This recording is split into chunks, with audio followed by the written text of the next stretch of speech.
Assalamualaikum warahmatullahi wabarakatuh. Bagaimana kabar anak-anak semua dan kabar keluarga di rumah?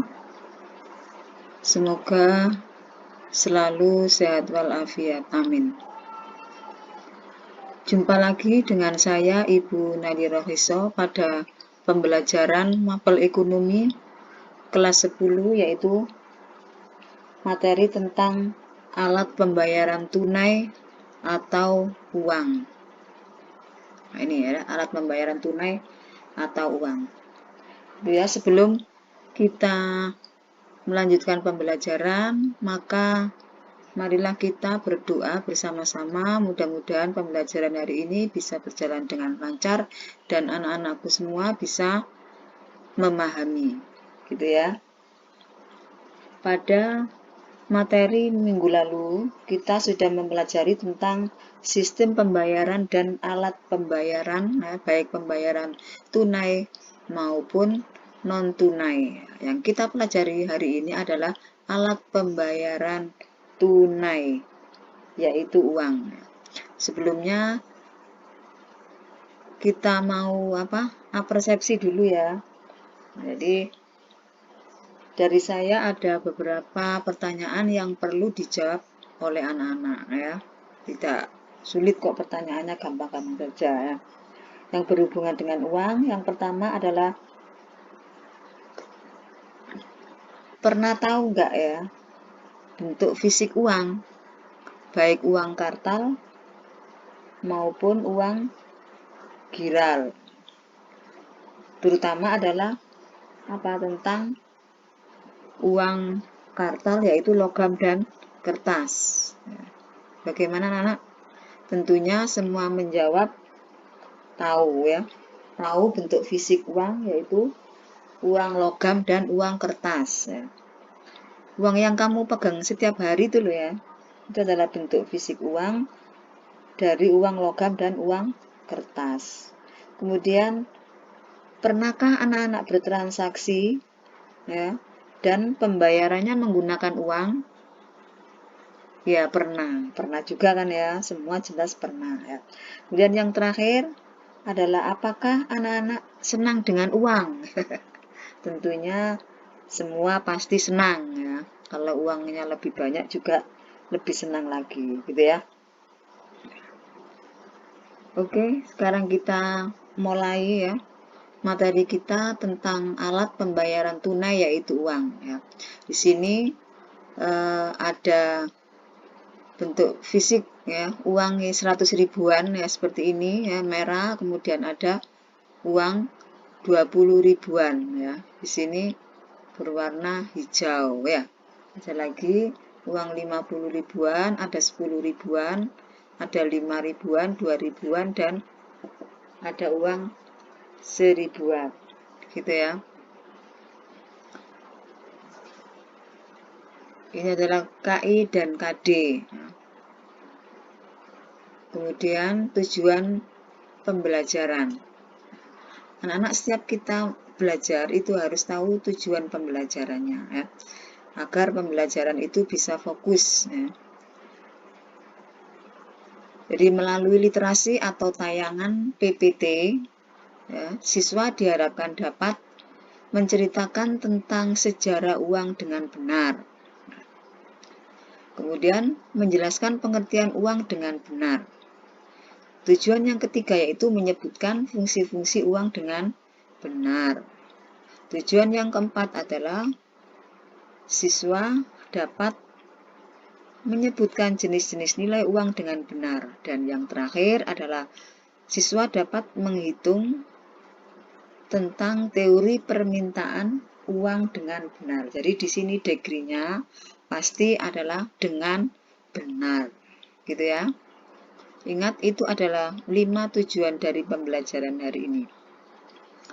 Selanjutnya, ini adalah ada sejarah uang, pengertian uang, dan syarat uang. Untuk materi yang sejarah uang, ini anak-anak nanti literasi sendiri ya. Bisa dari buku-buku ya, yang ada hubungannya dengan uang, sejarah uang ya, atau bisa cari dari medsos ya.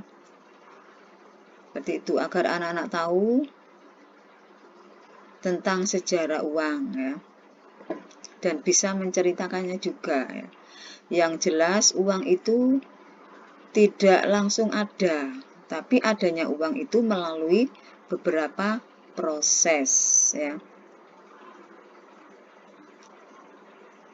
Melalui beberapa proses. Kalau dulu sebelum adanya uang itu transaksi masih dengan cara apa? Cara barter, yaitu tukar menukar dengan barang ya.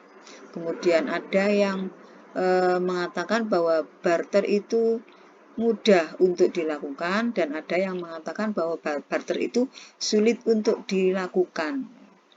Yang mempunyai alasan sulit untuk dilakukan barter itu, maka pada akhirnya akan dibuat, dicetak atau diterbitkan uang, gitu kan ya. Jadi pada akhirnya uang itu bisa diterbitkan oleh siapa? Oleh Bank Indonesia, yaitu selaku bank sentral. Nah, jadi bank sentral itu menerbitkan apa? Uang kertas dan uang logam, yang disebut istilahnya adalah uang kartal, gitu ya. Selanjutnya adalah pengertian uang. Nah, apa itu uang? Adalah salah satu yang dapat dipakai sebagai alat pembayaran yang sah. Jadi uang itu adalah digunakan sebagai alat pembayaran yang sah. Kalau sah berarti bisa diterima di mana-mana ya. Digunakan untuk transaksi dan siapapun akan menerima uang tersebut sebagai alat pembayaran. Bagaimana kalau tidak sah? Kalau tidak sah maka tidak akan bisa diterima oleh masyarakat secara umum, gitu ya. Kemudian syarat uang diterima secara umum ya. Karena apa? Karena pembayaran uang merupakan alat pembayaran yang sah. Jadi siapapun bisa menerima uang tersebut ya, baik produsen maupun konsumen atau penjual dan pembeli. Kemudian tidak mudah rusak. Nah, makanya uang itu dibuat dari bahan yang bagus ya, dari bahan yang berkualitas. Baik uang kertas maupun uang logam itu bahannya adalah dari bahan yang berkualitas. Kemudian mudah dibawa ya, maksudnya adalah mudah dibawa kemana-mana ya. Makanya uang itu didesain ya sedemikian rupa ya, misalnya tipis ya, kemudian ringan ya, ukurannya juga standar ya, bisa dimasukkan saku misalnya, bisa dimasukkan di dompet juga ya, dengan rapi. Nah, sehingga mudah dibawa kemana-mana, itu maksudnya ya. Kemudian nilainya cenderung stabil. Nilainya cenderung stabil karena apa? Karena ada penerapan kebijakan moneter, seperti itu ya. Kemudian mudah dibagi-bagi tanpa mengurangi nilai. Nah, misalnya uang 100.000 itu bisa dibagi menjadi 2. Nah, uang berapa? Yaitu uang 50 ribuan ya. 50 ribuan 2 itu totalnya berarti 100.000. Kemudian 100.000 itu juga bisa dibagi-bagi menjadi berapa? Menjadi 5 uang 20 ribuan ya. Bisa dibagi-bagi lagi, 100.000 itu menjadi uang berapa lembar? Kalau 10 ribuan ya 10 lembar gitu kan ya. Hasilnya atau totalnya tetap 100.000 ya. Kalau 50.000 itu pembagiannya bisa 1000-an sebanyak 50 lembar misalnya ya. Dan seterusnya seperti itu. Jadi mudah dibagi tanpa mengurangi nilai. Jadi dipecah menjadi uang berapapun nilainya tetap. Gitu ya. Selanjutnya adalah fungsi uang. Ada dua fungsi, yaitu fungsi teknis dan fungsi dinamis. Fungsi teknis dibagi menjadi dua, yaitu fungsi primer dan fungsi sekunder. Kalau fungsi primer, yaitu uang sebagai alat tukar. Nah,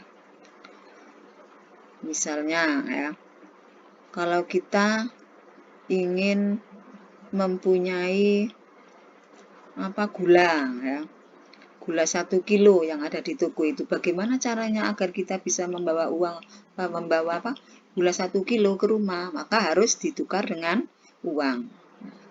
Kemudian fungsi primer adalah sebagai alat satuan hitung. Nah, misalnya berapa harga gula 1 kilo tadi ya, 1 kilo harganya 13.000 misalnya. Berarti 13.000 itu merupakan uang sebagai alat satuan hitung. Selanjutnya adalah fungsi sekunder, yaitu pembayaran yang sah. Ya, seperti tadi ya, pembayaran yang sah. Kemudian fungsi sekunder yang kedua adalah sebagai pemindah kekayaan. Jadi kekayaan itu bisa dipindah ya, melalui uang. Misalnya, orang tuamu punya rumah di daerah Malang, misalnya ya. Kemudian suatu saat pindah ke daerah Bunga, gitu kan ya. Nah, bagaimana caranya agar bisa bekerja di tempat dinasnya di Bunga misalnya ya, agar tidak menempuh perjalanan yang jauh. Nah, maka bagaimana enaknya ya, rumah yang ada di Malang itu dijual, nah, kemudian dibelikan rumah di daerah Bunga. Itu yang dimaksud dengan fungsi teknis, yaitu fungsi sekunder adalah sebagai pemindah kekayaan. Kemudian penimbun kekayaan, ya, uang dibelikan tanah misalnya ya, uang ditabungkan, nah, itu termasuk penimbun kekayaan. Kemudian fungsi sekunder yang selanjutnya adalah sebagai pembentukan modal. Misalnya uang yang oleh para investor dibelikan saham, itu digunakan oleh apa?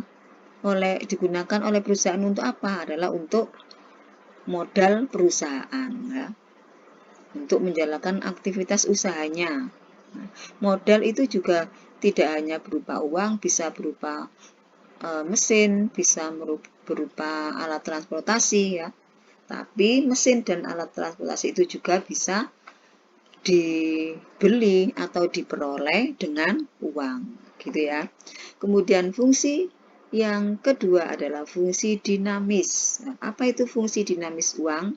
Adalah sebagai pendorong perekonomian.